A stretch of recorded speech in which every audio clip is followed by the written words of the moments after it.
네, 오늘 본문은 이스라엘 백성들, 이스라엘 자손들을 훈련시켜 나가시는 그 하나님의 모습이 그려져 있습니다. 우리 여러분 그 필독서였던 몸에 밴 어린 시절 기억나십니까?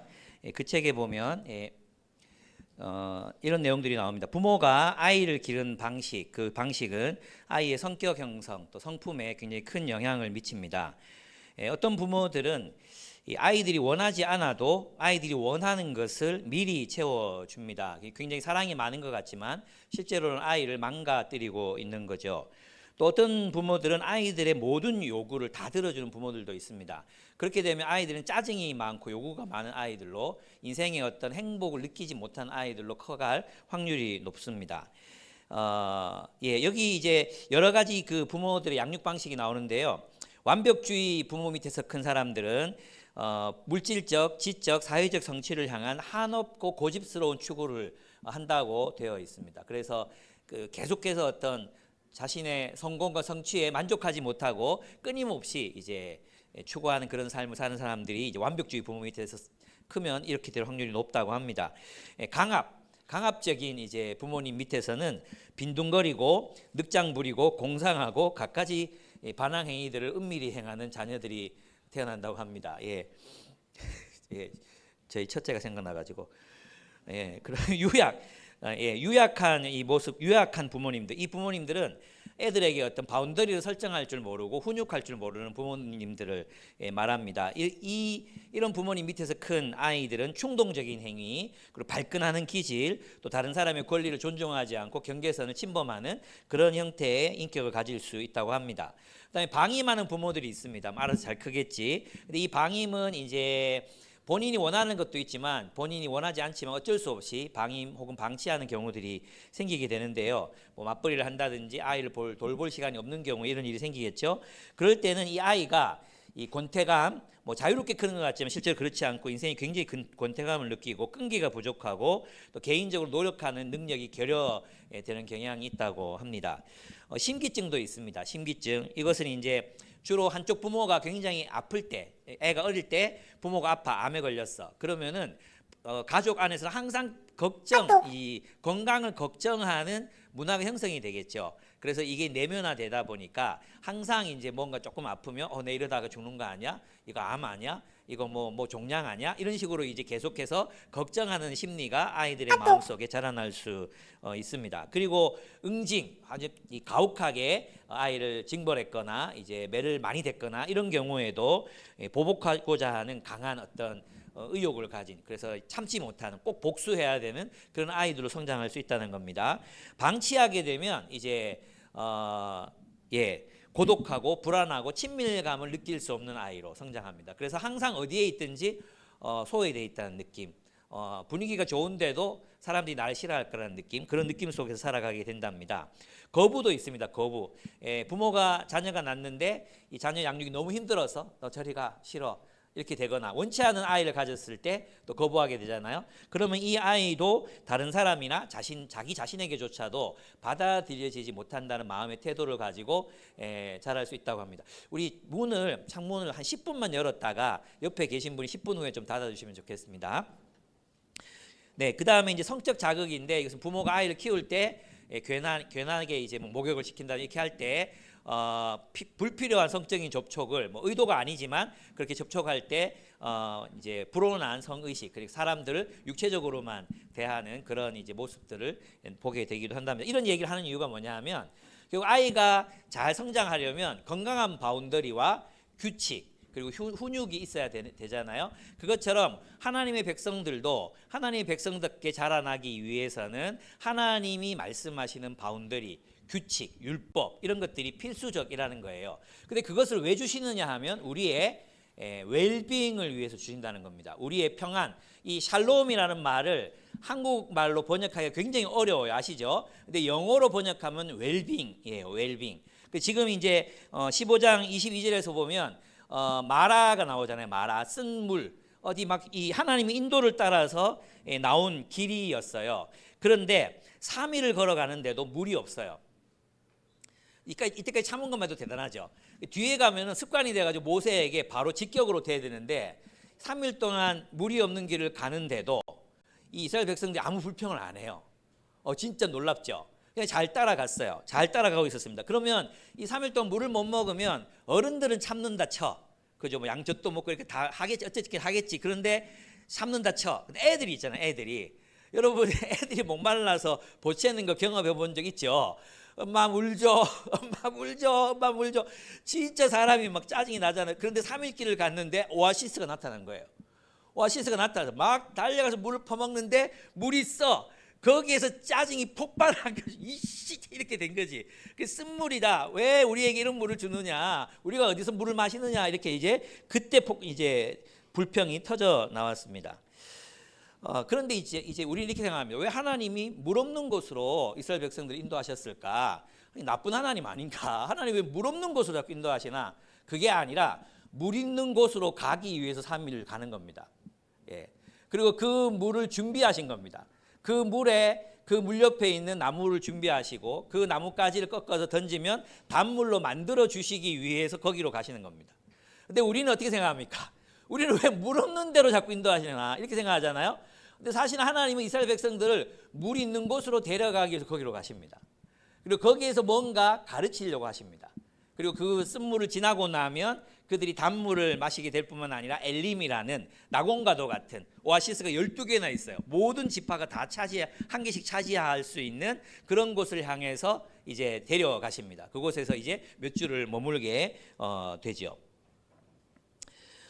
그렇습니다. 하나님은 이스라엘을 물이 없는 곳으로 돌아가게 하신 것이 아니라 3일 길을 걸어가야 물이 있는 곳으로 가셨고 그 물이 있는 곳에서 그들을 기다리셨습니다.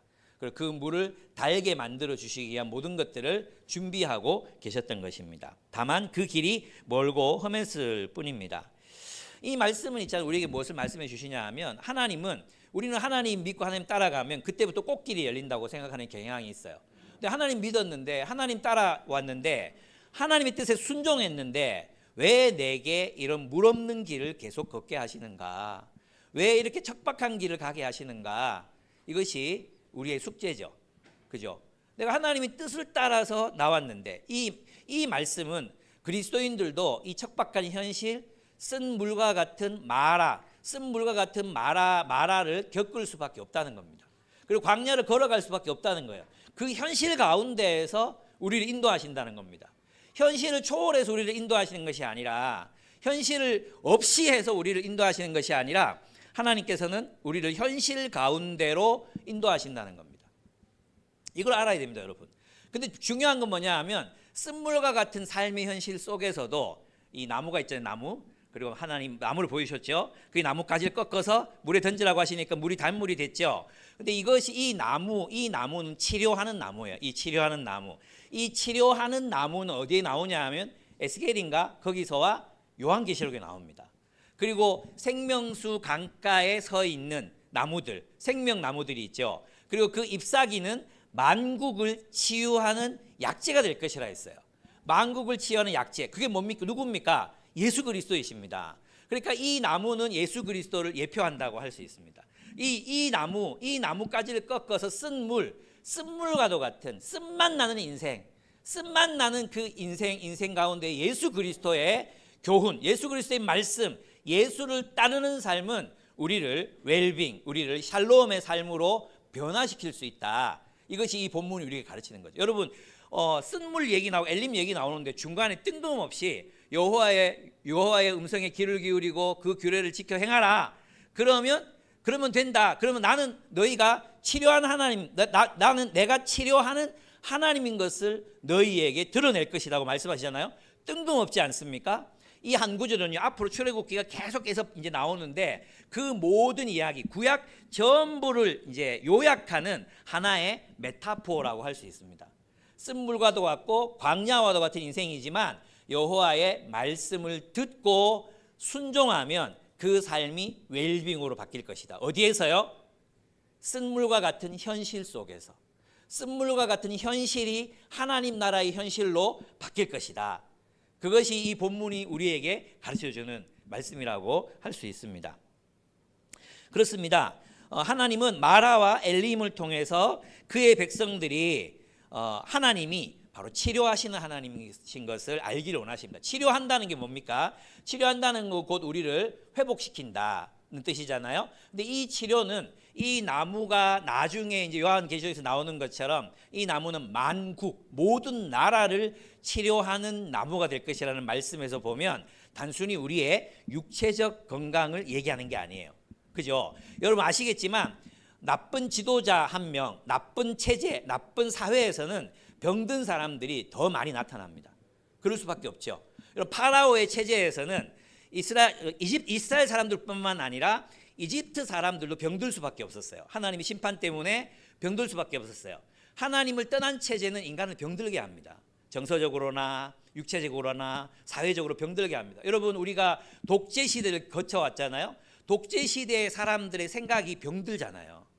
병들어요. 그죠? 폭력을 옹호하게 되고 또 아주 막 카리스마 있고 일당 1인 독재하는 그런 권력을 추앙하게 되고 그 잔재가 남아있는 60대 70대 분들이 지금도 그런 생각으로 대한민국을 바라보고 있기 때문에 지금 이 문제들이 해결되지 않고 계속 꼬이는 거잖아요.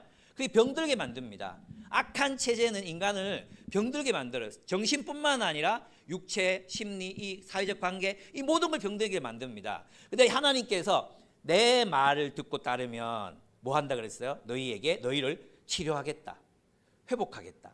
내 말을 따르면 내 말을 듣고 순종하면 하나님의 나라 하나님의 통치에 순종하는 삶을 살면 너희에게 샬롬이 있다. 보여주시는 게 바로 마라의 물을 단물로 바꾸시는 이 장면이라고 할 수 있습니다. 그래서 주님께서는 여기서 나는 치료하는 하나님이다. 이건 무슨 뜻이냐 하면 나는 너희에게 웰빙을 주는 하나님이다. 이런 뜻이에요. 그래서 제가 챗GPT에게 물어봤어요. 저는 챗GPT에게 존댓말을 쓰지 않습니다. 저는 챗GPT에게 야는 도구다. 그래서 명령어를 씁니다. 웰빙의 뜻을 찾아와 이러면 예 하면서 내가 찾아와 하니까 반말을 하더라고요. 그래가지고 반말 쓰지 마 하니까 네 알겠습니다 하고 바꿨어요. 웰빙은 개인의 건강, 행복 그리고 전반적인 삶의 질을 의미합니다. 웰빙의 요소에는 신체적, 정신적, 사회적, 감정적 그리고 영적 건강이 모두 포함됩니다. 즉 단순히 병이 없이 건강한 상태를 넘어 행복하고 만족스러운 삶을 사는 것을 지칭합니다. 이게 웰빙이에요. 그래서 우리 하나님이 치료하시는 하나님이다 이렇게 말했을 때는 단순히 내 병든 걸 고쳐주는 하나님이다 이런 뜻뿐만 아니라 우리에게 웰빙, 샬롬을 주시는 분이 바로 우리의 하나님이시다 이런 뜻입니다. 그러면 이 샬롬이 이루어지기 위해서 뭘 해야 되느냐? 오늘 이 본문에 보면 마라와 엘림에서는 말씀으로 훈련되어야 한다고 우리에게 가르쳐요. 말씀이 너희를 훈련시켜야 한다. 말씀으로 훈련되어야 된다. 그래서 이 세 번역은 이 문법적인 구조가 명확하게 드러나지 않거든요. 근데 여러분이 NASB나 영어 성경을 보면 이게 명확하게 강조 구문이라는 걸 알 수 있어요. 강조 구문. 어떻게 강조되어 있냐 하면 듣고 행하고 듣고 행하고예요. 보이죠? 듣고 행하고 듣고 행하는 거예요. 그래서 이 두 개 이것이 반복될 때는 뭐예요? 강조 구문이에요. 그죠? 그래서 어떤 거냐 하면 여호와의 음성을 듣고 여호와의 음성, 주님의 명령을 듣고 그가 보기에 의로운 일을 행하며 경청과 뭐예요? 경청과 순종. 그 웰빙의 길은 경청과 순종에 있다. 누구에게 경청하느냐? 하나님의 말씀에 경청하는 거죠. 말씀을 경청하는 것. 그리고 그 말씀을 잘 듣고라고 하죠. 잘 듣고. 잘 알아들어야 돼. 제대로 못 알아듣고 대충 알아듣고 하면 안 돼. 이런 것이 하나님 뜻일 거야라고 하면 안 돼. 정말 잘 분별해야 돼. 하나님 말씀을 제대로 분별하지 못하면 어떤 일이 생기는 거예요? 엉뚱한 일에 자신의 인생을 허비하는 겁니다. 하나님이 기뻐하는 줄 알고 하나님이 싫어하시는 일에 온통 막 집중하는 겁니다. 마치 우상에게 재물을 갖다 바치면서 이건 하나님을 위한 길이다 이렇게 하는 것처럼 그렇게 우상 숭배적인 삶을 하나님의 이름으로 할 수 있다는 거예요. 그래서 잘 듣는 게 필요하죠. 경청. 하나님의 말씀을 잘 분별해서 듣는 게 필요합니다. 그래서 경청과 순종은 무엇을 위한 길이냐? 웰빙을 위한 길이라 이렇게 이야기할 수 있습니다. 그래서 하나님의 말씀이 이제 우리가 말씀을 경청하고 순종할 때 일어나는 일들이 있습니다. 이것은 이제 우리가 아이들을 양육할 때도 마찬가지입니다. 보시면 말씀을 경청하고 순종할 때 우리에게는 이런 일이 일어납니다. 명확한 규칙과 또 일관성을 통해서 건강한 바운더리가 설정이 돼요. 여러분 건강한 삶을 위해서는 건강한 바운더리가 필수적이죠. 이 건강한 바운더리가 없는 분들은 결국 자기의 뭐예요? 자신을 해치게 되거나 다른 사람들의 경계선을 침범해서 공격적으로 다른 사람들을 해치게 돼요. 폭력적이 되죠. 폭력을 허용하거나 폭력을 실행하는 사람이 될 수 있어요. 그런데 우리가 이런 건강한 바운더리 어디서 생기느냐? 결국 규칙에서 생기거든요.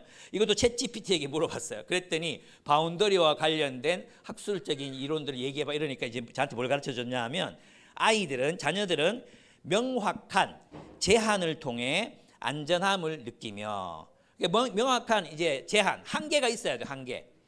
그 바운더리가 있어야 아이들이 안전을 느껴요. 모든 거 허용해서도 안 되고요. 너무 막 깝깝하게 쪼아놔서도 안 돼요. 건강한 제한점이 있어야 됩니다. 그리고 이를 통해 스스로의 행동을 제어하는 법을 배운다. 그리고 가정 내에서 일정한 규칙을 세우고 부모가 일관되게 그 규칙을 지키는 모습을 보여준다. 그럼 어떤 아이들이 생겨나느냐? 안정감. 그 바운더리 안에서 안정감, 그리고 그 바운더리 안에서 성장해 가는 아이들을 우리가 발견해 갈 수 있어요. 우리는 아이들이 전지전능하지 않잖아요. 근데 아이들에게 우리는 너무 많은 걸 줘요. 우리가 얘기했지만 청소년이 되면 점점 더 풀어져야 되지만 우리 이거 거꾸로 하거든요. 애들일 때는 막 풀어주다가 사춘기가 되면 이 새끼 반항하네 이래가지고 막 잡으려고 그러잖아요. 그러다가 애들이 망치고 가출하고 이렇게 되는 겁니다. 원래는 애들 때 이제 딱 바운더리를 정해주고 아닌 건 아니라고 되는 건 된다고 반복적으로 계속해서 가르쳐야 됩니다. 이것이 바로 하나님의 말씀이 우리에게 주는 그 안전의 어떤 웰빙을 위한 길이라고 할 수 있어요. 또 하나는 뭐냐 하면 자발적인 선택과 책임을 통한 자율성과 자존감이 형성됩니다. 이것은 뭐냐 하면 너희가 하나님 보시기에 의로운 일을 행하고 이렇게 얘기했잖아요. 여기 보면 하나님이 보시기에 의로운 일을 행하고 이건 뭐냐 하면 주도적으로 그 의로운 일을 선택하라는 거예요. 그리고 그 일에 대해서 의로운 일을 선택하고 책임지라는 겁니다. 근데 이것을 우리 아이들에게 이 책임지우는 일, 너 이거 해야 돼. 또 이 가정에서 고양이 똥은 네 담당이야. 오늘 청소하는 거야. 이런 책임을 주지 않잖아요. 그럼 애들은 유능성을 잃어버리게 됩니다. 자기 자신에 대한 신뢰, 자존감, 내가 뭘 할 수 있다는 능력을 감정을 갖기가 어려워지게 됩니다. 오늘 그래서 이제 연령에 맞는 적절한 책임과 의무를 부과해야 합니다. 부모님들이 막 다 해주는 게 사랑이 아닙니다. 나이가 들면 이거 해야 되고 저거 해야 되고 안 됐을 때는 기다렸다가 페널티도 주고 이렇게 해서 아이들이 성장해 가는 겁니다. 그래서 하나님의 말씀이라는 바운더리는 바로 이런 것들을 우리들에게 제공해 준다는 거죠. 너는 의로운 일을 선택해라. 너에겐 책임이 있어. 너 하나님 백성으로서 의로운 일을 선택해서 그 일을 행해야 돼. 그 일을 하지 않았을 때는 너에게 책임이 부과될 거야. 너가 그 일을 행하지 않을 때는 너는 결국은 마라의 쓴물로 돌아가게 될 거야. 얘기해 줘야 되는 거죠. 세 번째 그 중요한데요. 아까도 경청하고 뭐라 그랬어요?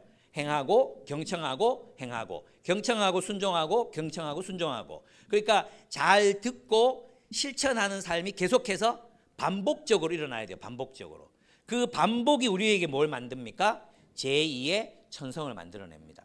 그래서 있잖아요. 우리 아이들이 선한 일을 그냥 의식적으로 알고 있다고 아는 게 아니라 습관적으로 의를 행할 수 있도록 그냥 자연스럽게 의를 행하는 사람들이 될 수 있도록 반복적인 훈련이 필요해요. 예, 그냥 저절로 나오는 거 있잖아요. 저절로 나오는 그런 훈련이 필요합니다. 요즘 명은이가 주짓수하고 킥복싱 배우러 다니거든요. 그래서 이제 가만 보면 뭐 이렇게 손이 이렇게 무의식적으로 손이 머리로 올라갈 때 있잖아요. 딱 자세를 잡는데 이제는 건드리면 안 되겠다. 이건 전문가의 자세가 저절로 나오는 거야. 혜진 자매가 다리를 다쳤는데 집에서 주짓수를 했나? 이런 생각이 들 정도로 내 마음이 이제 그 아이들하고 있다 보니까 마음이 그렇게 형성되는 거죠. 애도 이제 습관이 형성이 되는 거죠. 어떤 뜻인지 아시겠죠? 근데 우리는 다른 모든 부분에 있어서는 반복과 훈련이 필요하다고 생각하는데 이 영적인 삶에서는 반복과 훈련이 필요하다고 생각하지 않는 경향이 있어요. 그냥 동기에 맡기는 거죠. 동기. 네가 알아서 해. 동기 아니에요. 여러분 습관이 돼야 돼요. 그래서 교회 나오기 싫다고 그래 네가 알아서 해. 안 돼요. 절대 안 돼요. 어떻게든 설득을 해야 돼요. 어떻게든 설득을 하고 고기 사주고 회유도 하고 그래 어떻게든 이 자리에 앉혀놔야 돼요. 훈련이 돼야 돼요. 훈련. 예, 그렇게 해서 이제 우리 아이를 기르는 겁니다. 그래서 아이들이 제2의 천성이 될 수 있도록 하나님의 성품은 하나님의 말씀이 그들의 제2의 천성을 형성할 수 있도록 반복하는 겁니다. 네 번째, 우리 하나님 말씀을 우리가 깊이 묵상하게 될 때 올바르고 행복한 삶을 위한 지혜와 지식을 형성하게 됩니다. 그렇죠. 이 지혜와 지식은 배움, 즉 경청, 그리고 실천을 통해서 습득됩니다. 여러분, 지혜가 어디에서 생깁니까?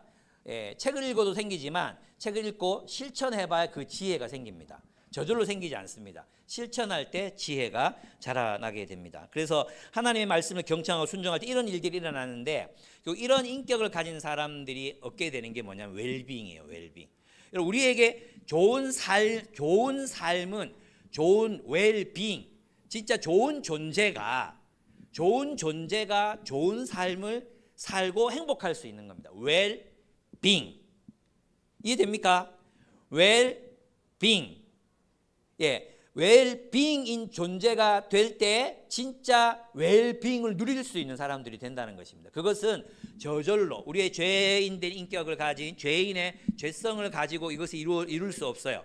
하나님의 말씀을 따라 말씀을 잘 듣고 순종하는 삶이 반복적으로 이루어져서 우리의 존재가 그런 존재가 될 때 하나님이 원하시는 천국의 축복, 하나님 나라의 복을 지금 여기에서 누릴 수 있게 되는 것입니다.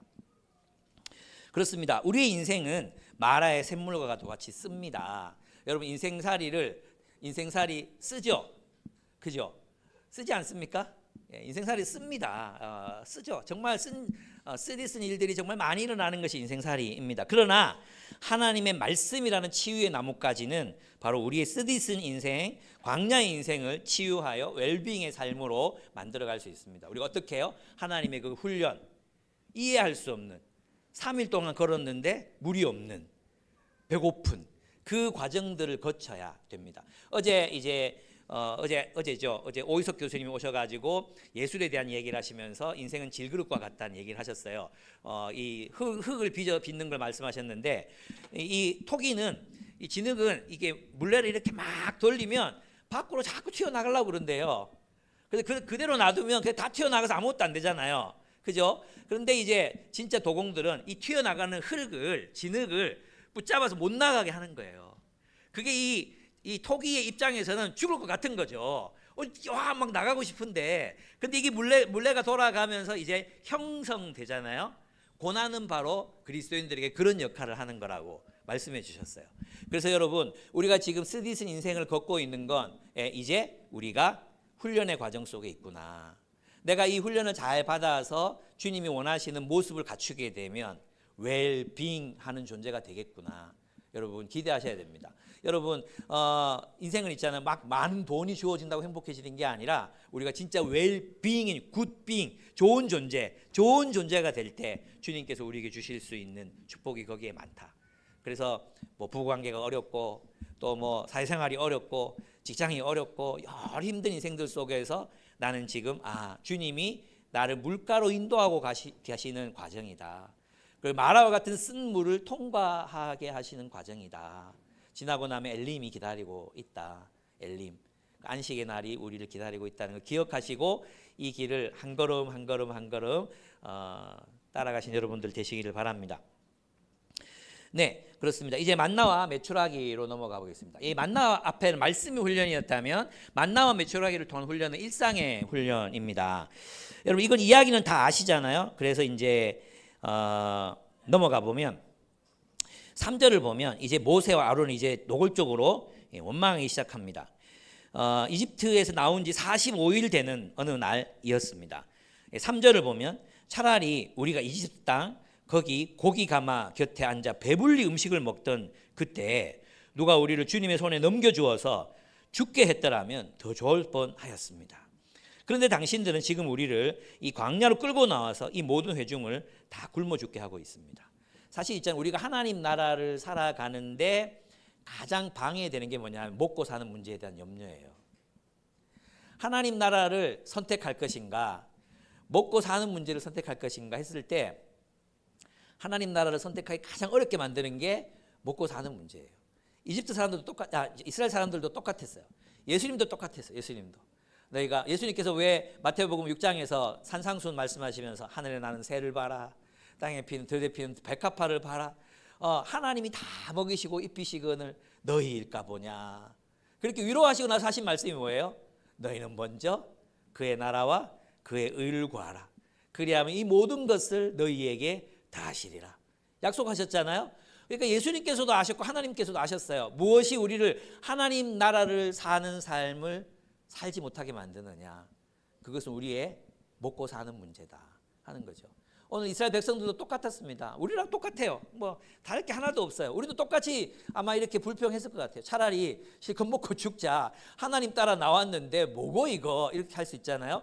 근데 이제 여기서 우리가 좀 간과할 수 있는 게 뭐냐 하면 이 사람들은 원래 직업이 유목민이었거든요. 목축업이 이 사람들의 직업이었어요. 그러면 고센 땅에 살 때도 뭐하고 살았다는 거 알 수 있어요? 짐승 치면서 살았어요. 이 사람들은. 그래서 이집트 사람들은 짐승 치는 사람들을 이렇게 좀 부정하다고 생각했기 때문에 고센 땅에 몰아놓고 거기서 집단 거주하게 했거든요. 그럼 고센 땅에 있는 목초지를 찾아다니면서 이제 살았던 사람들이 이스라엘 사람들이었어요. 그럼 무슨 말이냐 하면 유목민들은 지금도 그렇게 살아요. 유목민들은 지금도 주식이 낙타젖이나 염소젖, 양젖, 그죠? 그리고 거기서 나오는 동물 이런 거 먹고 살거든요. 지금도 유목민들은 몽골인 유목민들 보십시오. 몽골의 유목민들은 초원을 따라 살면서 거기서 나오는 모든 것들을 재료로 삼아서 먹고 살잖아요. 예, 이 사람도 마찬가지예요. 지금도 근동 지방에는 약 30만에서 100만 정도 유목민들이 있습니다. 그 유목민들은 그 유목하는 짐승들을 자신들의 이제 먹고 사는 문제를 해결하는 것으로 삼았죠. 그리고 또 하나 간과할 수 있는 게 뭐냐면 이집트에서 나오면서 많은 재물을 가지고 나왔어요. 돈이 많았어요. 그리고 여기서 나오는 양 새끼가 나오죠. 그러면 이게 다니면서 옆에 있는 동네에 팔 수도 있었어요. 거기 그냥 이 사람들만 있는 게 아니에요. 그 옆에 팔 수도 있고 살아갈 수 있는 여건이 됐단 말이에요. 그런데 이제 이들이 이제 척박한 거죠. 이게 좀 곤고한 거야. 너무 힘들고 어려운 거야. 뭔가 기대했던 하나님 나라의 어떤 모습이 있었는데 지금 계속 이렇게 살아야 돼? 지금 직행해가지고 저 하나님이 가나안 땅 저 사람들 다 죽여버리고 우리 거기 가서 땅 차지하고 그냥 안전하게 사는 거 아니야? 자기들의 기대가 있었던 거예요. 자기들의. 하나님 나라를 향한 자기들의 어떤 기대와 소망이 있었던 거죠. 근데 하나님은 그들을 전혀 다른 길로 인도하고 계셨습니다. 그래서 하나님께서 근데 이 불평을 들어주세요. 저는 이게 놀라웠어요. 기도한 게 아니에요. 그냥 막 이제 우리를 다 굶겨 죽이는도다. 차라리 애굽의 옆에 있어 고기 그거 먹고 사는 게 나았겠다. 자유인으로 살기보다는 노예로 살겠다. 하나님의 백성보다는 파라오의 백성이 나았겠다. 이런 어떤 이야기를 들으면서 하나님께서 참으세요. 그리고 뭐 원망 야단치지 않습니다. 그럴 수 있다는 거죠. 하나님도 아셨어요. 너희 왜 원망 이렇게 하지 않습니다. 아직 어리니까. 근데 민수기에 가면 이제 야단치십니다. 민수기에 가면 야단치세요. 근데 아직은 출애굽기에서는 아직 야단치시지 않습니다. 예. 그리고 이제 받아주시죠. 그 불평을 듣고 내가 너희를 위해서 예비했다. 예비하고 계세요. 하나님이 불평하니까 준 게 아니에요. 하나님이 그 광야에서는 만나와 메추라기를 먹고 살 수 있도록 이미 예비하셨어요. 이제 때가 되었어요. 그래서 이제 불평했을 때 이제 모세를 불러서 내가 너희에게 만나와 메추라기를 보내주겠다고 말씀하십니다. 예, 아침에는 만나로. 이 만나 아시죠? 만나 만후라고 이게 뭐지예요? 만나는 뭐냐면 이게 뭐지라는 뜻이에요. 이게 뭘 모르겠는 거야. 이게 뭐지? 이게 이제 만나라는 말이 됐어요. 이게 뭐지가 이게 뭐지예요. 이게 뭐지? 이게 뭐지와 메추라기를 주신 거예요. 이게 뭐지와 메추라기. 낮에 아침에는 이 만나를 먹고 저녁에는 메추라기가 날아왔어요. 이건 근동 지방에 보면 어떤 계절에 수천 마리 수만 마리가 막 낮게 날아가지고 땅에 푸득푸득거리면서 막 떨어진대요. 예, 그것이. 근데 하나님은 그런 자연의 법칙들을 활용하셔서 이스라엘 백성들을 먹이십니다. 그러면서 그들에게 식량을 공급하시면서 규칙을 말씀하셨습니다. 이게 중요합니다. 매일 거두어 드려야 된다. 첫째, 매일 거두어 드려야 된다. 우리 같으면 어떻게 하고 싶어요? 일주일치 모아놓고 6일 동안 놀고 싶잖아요. 안 그렇게 저도 그럴 것 같거든요. 다 모아놓고 놀고 싶은데 매일 거두어 드려야 된다. 왜 그렇게 하셨을까? 또 두 번째는 온 가족이 하루 소비할 분량만 거두어 드려야 된다. 예, 그 잉여가 있으면 안 돼. 그냥 하루하루. 그 다음에 세 번째, 안식일 전날에는 2배를 거두어 드리게 할 것이고 그리고 안식일에는 쉬어야 한다. 이렇게 말씀하셨어요. 근데 이렇게 하는 목적이 본문에 그 자체로 나타나. 왜 이렇게 하셨을까요? 왜 이렇게 명령하셨을까요?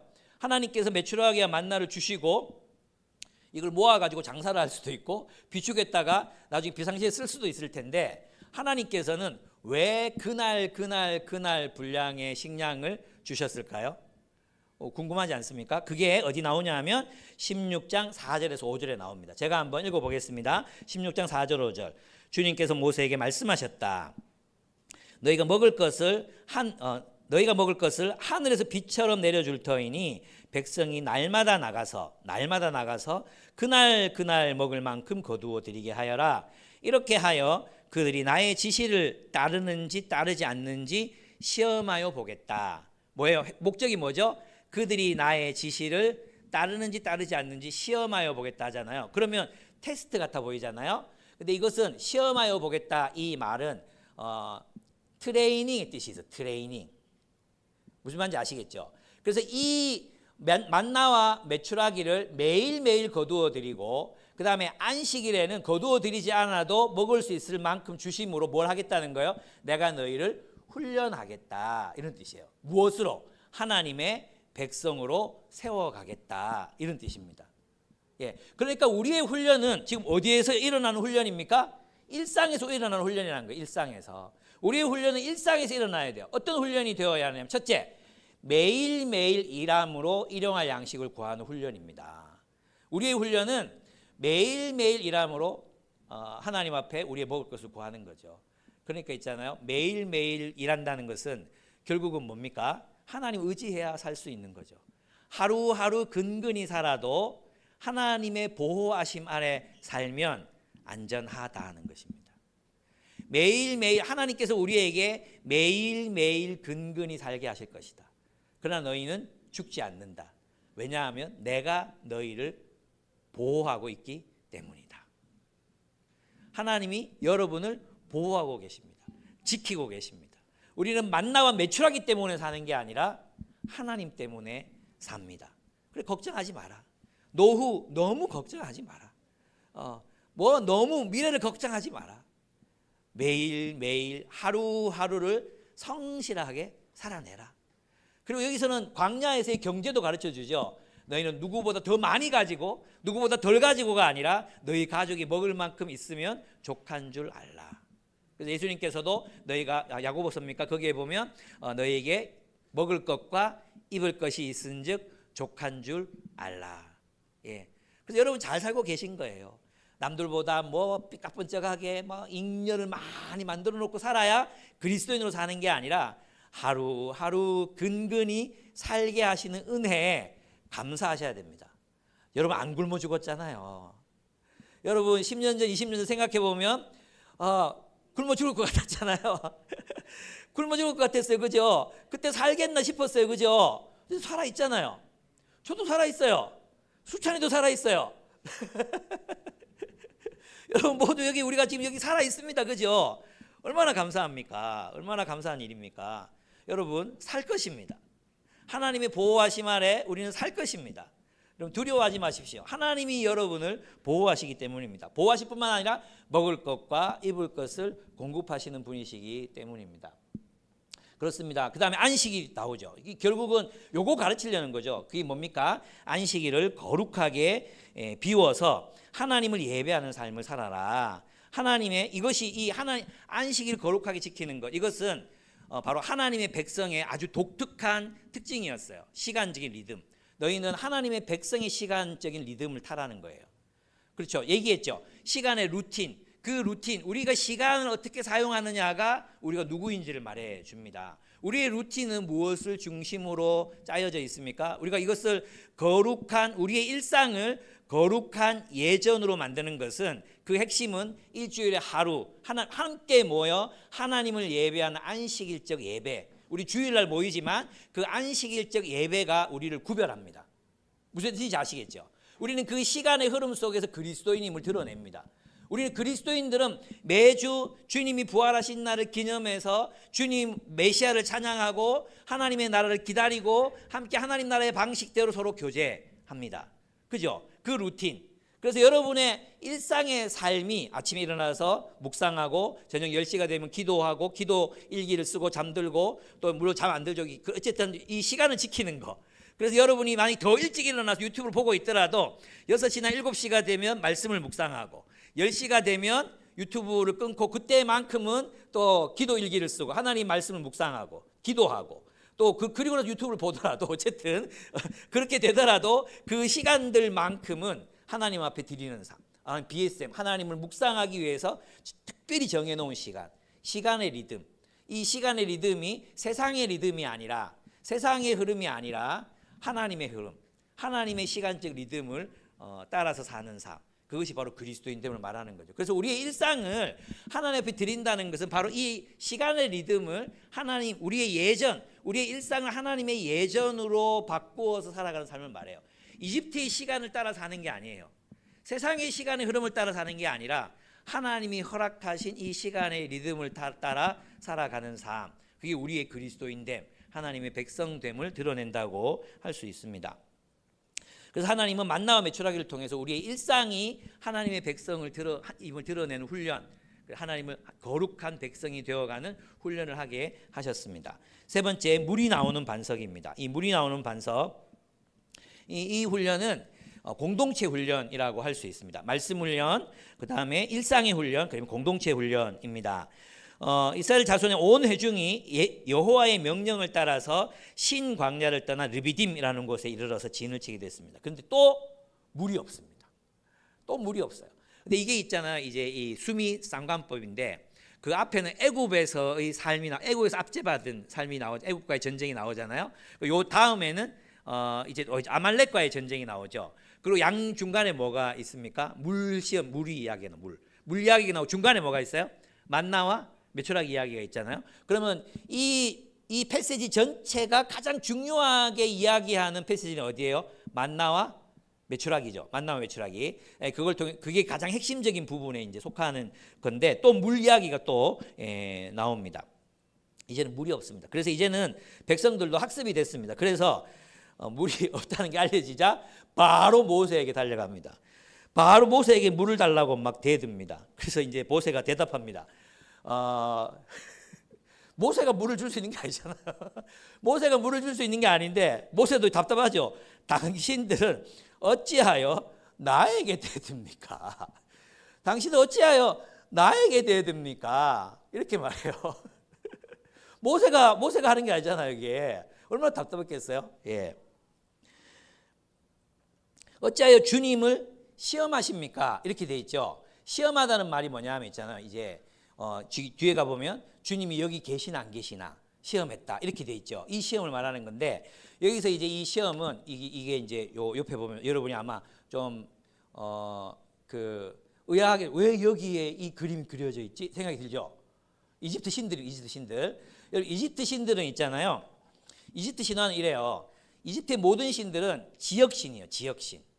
그래서 태양신 라는 이집트의 테베를 지배합니다. 이 태양신 라가 테베 땅을 벗어나면 힘을 잃어요. 테베 땅을 벗어나면 힘을 잃어요. 그래서 원군을 요청하는 거예요. 거기 협조 공문도 보내고 이렇게 해야 거기 통과하고 지나가요. 그래서 어떤 한 이 테베에서 다른 시로 가잖아요. 그럼 다른 지역을 가려 그러면은 여기 있는 신상을 데리고 가. 신상을 데리고 가서 그 신에게 허락을 받아야 돼. 그리고 지나가는 거예요. 그럼 안전한 거죠. 그런데 이스라엘 사람들도 하나님을 그런 존재로 생각한 거예요. 그래서 지금 여기 계시나 이 말은 뭐냐 하면 그 여호와가 이 땅도 지배하시는 분이신가. 분명히 저쪽 땅, 그 신 광야, 그 다음에 그 뭐였죠? 쓴물 나오는 마라, 여기 엘림, 그 여호와의 땅이었는데 왜 여기를 떠나가지고 우리가 하나님이 지배하시지 않는 땅에 와가지고 여기서 우리가 왜 물이 안 나오잖아요. 물이 없잖아 지금. 여기 하나님이 계시는가? 이 땅도 여호와가 통치하시는가? 이 땅은 누구 땅인가? 이런 시험을 했다는 거예요. 아시겠죠? 여러분 있잖아요. 우리도 이렇게 생각할 때 많지 않습니까? 우리도 하나님이 내 신앙생활에는 개입하시는 것 같은데, 하나님이 나의 신앙생활에 개입하시는 것 같은데, 나의 직장에는 하나님 없는 것 같아. 하나님이 나의 현재에는 간섭하시는 것 같은데 나의 미래에는 나를 책임지지 않을 것 같아.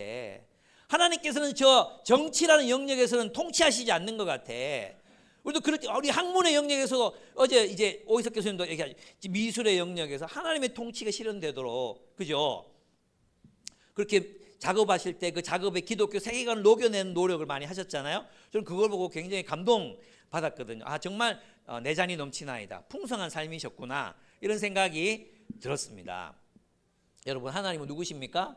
하나님은 엘리메만 가시는 분이 아니고요. 하나님은 가나안 땅의 신도 아니고요. 하나님은 온 세상의 주님이십니다. 하나님은 온 우주의 주님이십니다. 하나님은 여러분의 직장의 주님이십니다. 하나님은 여러분의 캠퍼스의 주님이십니다. 하나님은 여러분의 가정의 주님이십니다. 하나님은 우리 대한민국의 주님이시고, 하나님은 아시아의 주님이시고, 하나님은 온 은하계의 주님이시고, 하나님께서 온 멀티버스의 주님이십니다. 믿으십니까?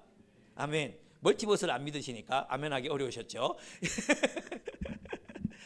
우리 하나님은 내가 생각하는 그 좁은 영역에서만 주님이 아니십니다. 주님은 우리가 살아가는 모든 삶의 영역에서 그분은 주님이심을 드러내기를 원하십니다. 모든 영역에서 주되심을 인정하고 살아야 된다는 거죠. 우리 이제 고등부 아이들 중에도 학원 다닌다고 주일날 교회 못 오는 친구들이 있거든요. 제가 오늘 얘기했어요. 예, 너희가 정말 이 주일 떼놓고 공부해도 너희들 원하는 대학 갈까 못 갈까 몰라. 모르지만 하나님이 인도하실 거야. 하나님께서 너희를 위한 최선의 길로 인도하실 거야. 믿으라고. 예. 그렇습니다. 여러분 있잖아요. 여기서 이제 저는 이런 걸 생각해 봤어요. 리더는 누구인가? 여기에서 이 하나님이 가르치고자 하시는 게 뭐냐 하면 모세의 리더십이거든요. 지금 사람들이 전부 모세한테 달기 들고 있잖아요. 그죠? 그래서 리더는 영적 리더는 누구냐? 욕바지다. 영적인 리더는 누구냐 하면 욕먹는 사람이다. 성도들의 욕을 잘 먹을 줄 아는 사람이 리더다. 욕먹을 걸 각오해야 돼, 여러분. 여러분 숲지기가 되고 간사가 되고 뭐 하잖아요. 욕먹기 싫으면 리더 못해요. 그죠? 욕 먹는 자리, 그러니까 불평을 듣고 불만을 듣고 그걸 다 흡수해야 되는 사람이 리더인 거예요. 이걸 부정하면 리더로 살기 어렵죠. 정말 얼마나 많은 일들이 있습니까? 근데 모세는 얼마나 많은 반대를 받았겠습니까? 막 거칠게 대들고 막 이럴 때 그걸 다 받아내잖아요.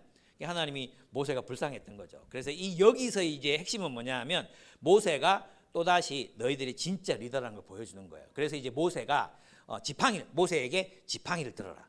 하나님 주신 지팡이를 들어라. 그리고 여기서 달라지는 게 하나 있어요. 뭐가 달라집니까? 장로들과 함께 가요.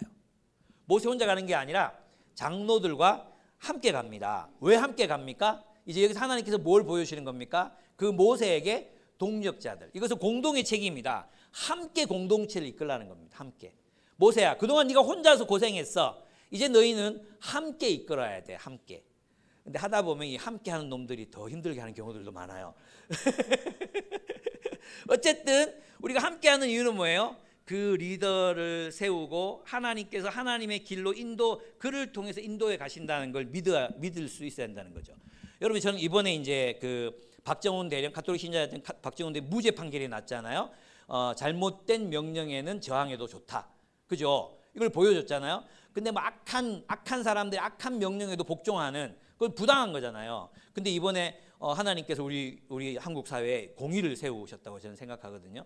만약 여러분이 섬기는 리더가, 여러분이 따르는 리더가 하나님의 뜻이 아니야, 나쁜 놈이야, 전모 씨처럼 나쁜 놈이야, 그러면 절대 따르면 안 돼요. 그렇지만 그가 하나님의 사람이라면 복종해야 합니다. 순종해야 합니다. 순종. 예. 그렇지 않습니까? 그리고 함께 가야 되지 않습니까? 우리는 있잖아요. 이 영적 리더의 영적 지도를 되게 무시하는 경향이 있어요. 그죠? 들어도 되고 안 들어도 되고 이렇게 생각해. 여러분 숲지기나 여러분의 어떤 리더가 이렇게 부탁을 할 때가 있잖아요. 부탁을 할 때 그거는 순화된 명령이에요. 오죽하면 그래 부탁하겠어요? 그럼 좀 들어줘 그걸. 하나님의 뜻이 아닌 거 아니 들으면 안 되지. 근데 우리는 그런 영적인 리더십을 인정하고 같이 갈 수 있어야 되는데, 우리 한국 사람들 어떠냐 하면 자기 자주 얘기하는 거지만 막 회식 자리 가잖아. 여러분 다 경험해 봤겠지만 노래하고 있으면 다 떠들어요. 그 노래 끝난 것도 몰라. 노래 끝났다 하고 대충 성의 없게 박수 치고 또 다음 또 노래해 막 그래요. 올려놓고 무시하고 올려놓고 무시하고. 우리 한국 사람들 내면에 이 숨쉬고 있는 반역 정신이 있어요. 보면 있잖아요. 저는 이번 이 사태를 보면서 있잖아요. 사람들이 선하고 지혜로운 리더한테 노해요. 막 대들어요. 막 선하고 선한 사람, 선한 리더들한테는 막 대들고요. 악한 리더한테 꼼짝없이 이제 복종하는 거죠. 이게 이제 지금은 이제 우리나라가 바뀌고 있어. 얼마나 감사한지 모르겠어요. 예. 우리가 그런 부분에서 영적 리더십 이것들을 인정하고 또 따라갈 수 있는 마음의 자세 이런 것들이 우리에게 필요합니다. 여러분 교사 해보셔서 아시죠? 예, 말 안 듣는 애들 있잖아요. 그 우리가 뭐 지배하려고 뭘 가르치는 게 아니잖아요. 그런데 말을 안 들어. 예, 그러면 애가 삐뚤어질 수밖에 없잖아요. 잡히지 않는 거예요. 저도 청소년 사역을 해보면 우리 애들은 천사예요. 저는 애들이 왜 사춘기를 6개월밖에 안 하지? 이런 생각이 들었어요. 왜 사춘기를 얘는 3개월밖에 안 할까? 벌써 다 지나갔어 애들이. 좀 더 해도 되는데 우리는 마음의 각오를 진짜 단단히 하고 있었거든요. 중2다. 이제 시작이다. 하고 있는데 이미 다 지나갔어. 눈빛이 선해져 있어.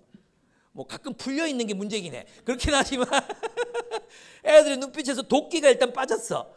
이제 그냥 가면 돼. 이런 생각이 들어요. 근데 이제 그런 훈련을 받지 못한 친구들이 또 온단 말이에요. 예수를 믿고 온단 말이에요. 그러면 이게 안 돼. 하지마 이랬는데 하지마에 복종이 안 되는 거예요. 계속 딴 거 자기 마음대로 한 번은 축구하러 갔어요. 애들 축구하러 갔는데 한 번은 이 편 돼서 찾다가 한 번은 또 저 편 돼서 찾다가 야 그렇게 하지마 해도 안 돼. 이걸 가르치는 게 얼마나 힘든지 몰라요. 예.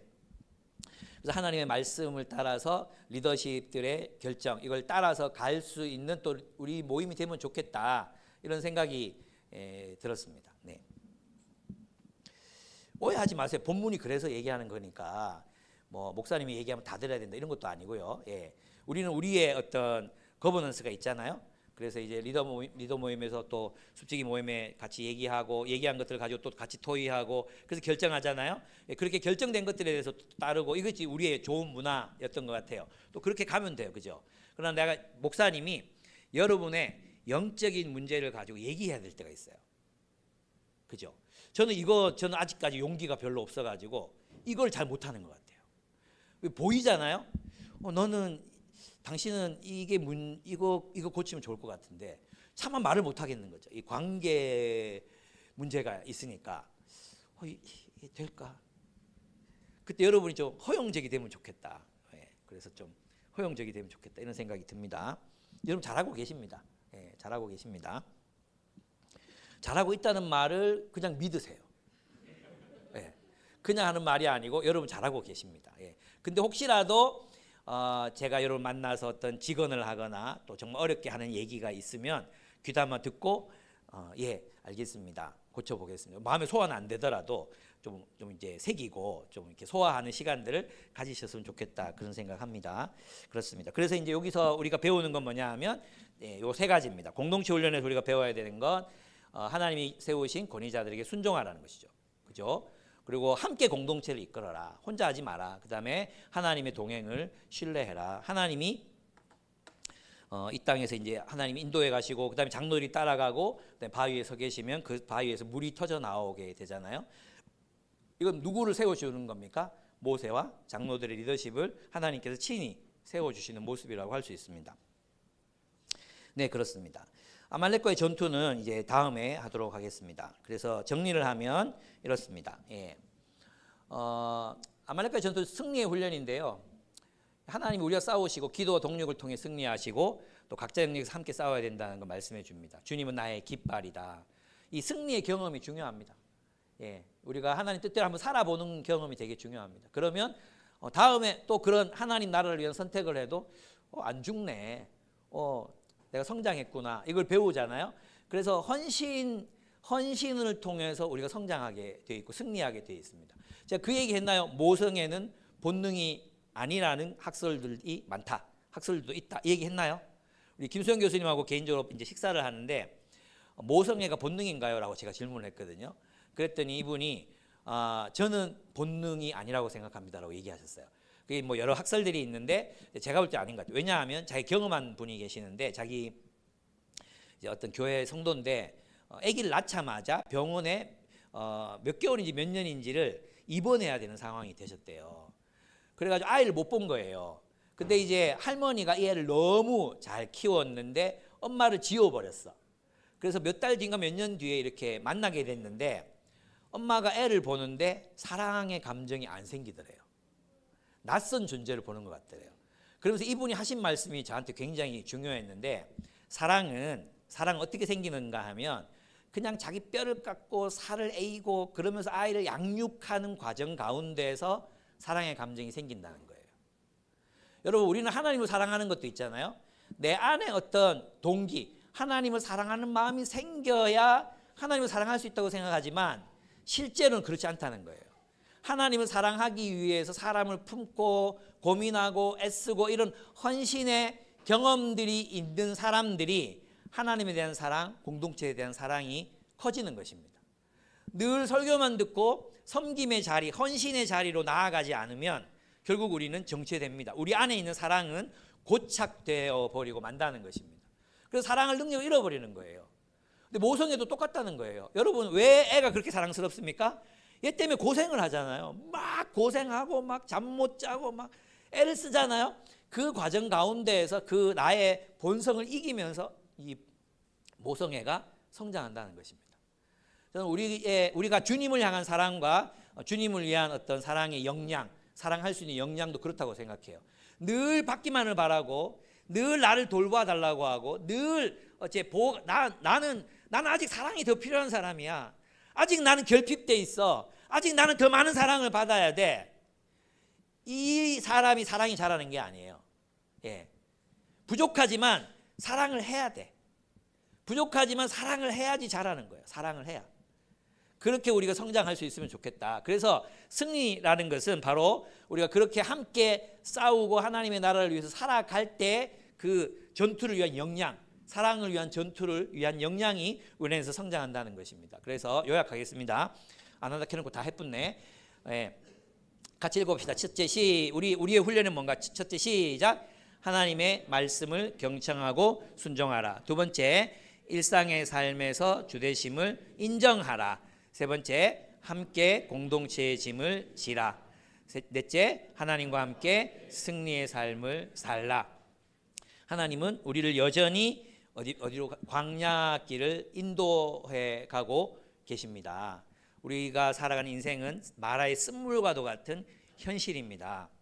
우리가 주님의 말씀에 순종하고 그 말씀을 우리의 삶으로 살아낼 만큼 반복적으로 우리의 습관이 될 때 우리에게 주어지는 것은 바로 웰빙이라고 할 수 있습니다. 저는 그 웰빙의 삶이 무엇인지, 엘리메스의 삶이 무엇인지를 충만하게 경험하신 여러분의 삶이 되기를 축복합니다. 예, 우리 함께 찬양하도록 하겠습니다. 여기